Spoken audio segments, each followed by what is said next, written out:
dito ay si Senyor Simon. Kailangan din. Kapitan! Dito ka! Hindi naman. Malaki yan. Nakakalungkot ang lagay ng kalakalan ngayon. Napakataas ng halaga ng pagpapalitan sa Europa. Sana'y matulungan kami, mga negosyante, ni Kapitan General. Sige, salamat. Anong masasabi niyo sa bagay na ito, Ginoong Simon?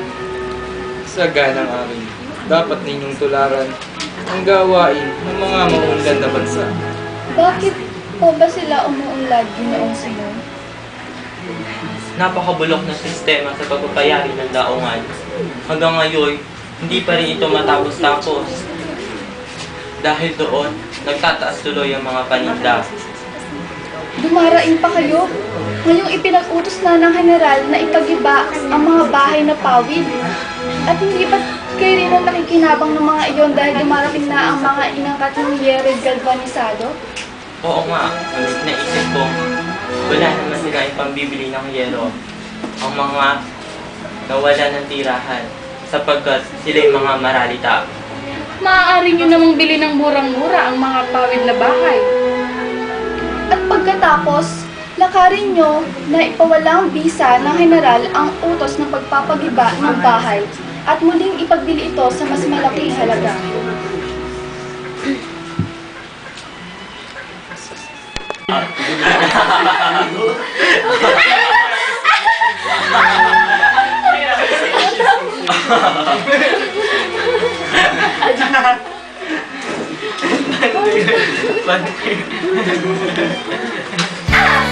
Ginoong Simon!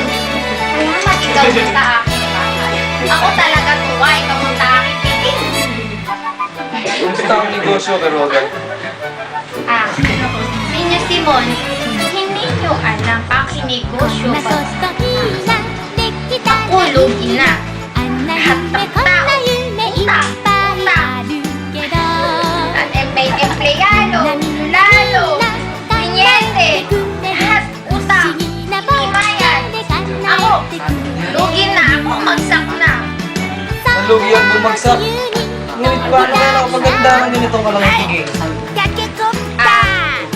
Senyor Simon, ako dami pa utang. Ako, lugi na. Sige na, tama na ang kakatayang Quiroga. Iniligtas ko na kayo sa mga opisyal na humihingi sa inyo ng salapi. Pinautang ko na rin sila upang hindi na nila kayo gambalain. Pero Senyor Simon, kayo pa utang mga opisyalis. Ako, lahat ng tao, aking pa utang. Makinig ka, Quiroga. Ako na ang bahalang maningil sa mga opisyal at mga marinero. Ibigay mo sa akin ang mga resibo. Senyor Simon, sila, kahit kailan, hindi bigay ang lesibo. O siya, kapag sila ay pumarito upang mangutang, ako ang inyong ituro. Nais ko kayong iligtas sa kanila. Salamat, Senyor Simon. Salamat, Senyor.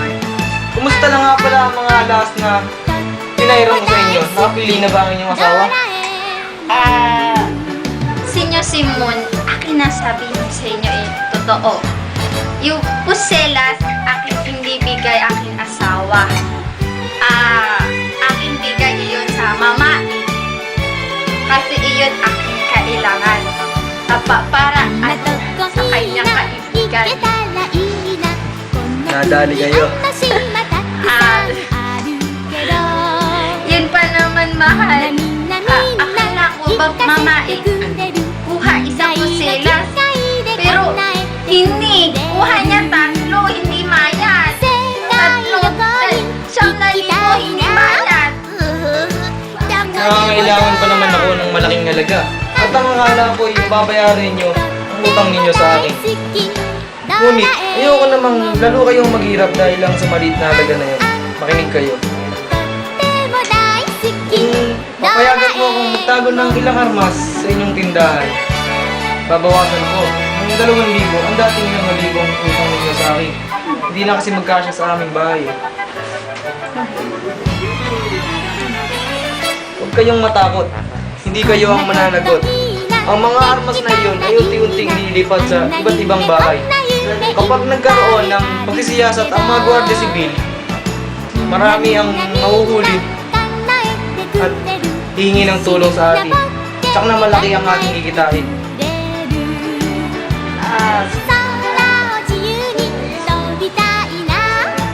Kung hindi ninyo magawa, sa iba na lang ako lalapit. Pero kakailanganin ko ang 9,000 upang pampadula sa mga hihingan ko ng tulong. Sige, sige.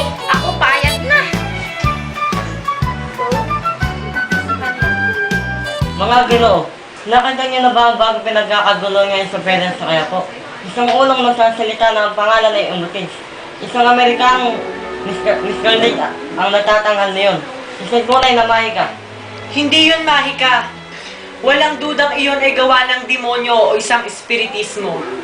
Ngunit, Padre, malabong mga demonyo ang may kagagawan. Masisiguro kong may paliliwanag iyon ng agham. Unyanes Bensay. Agham na naman. Padre, makinig ka. Marahil, gawa lamang iyon ng mga ilusyong optikal sa pamamagitan ng mga salamin.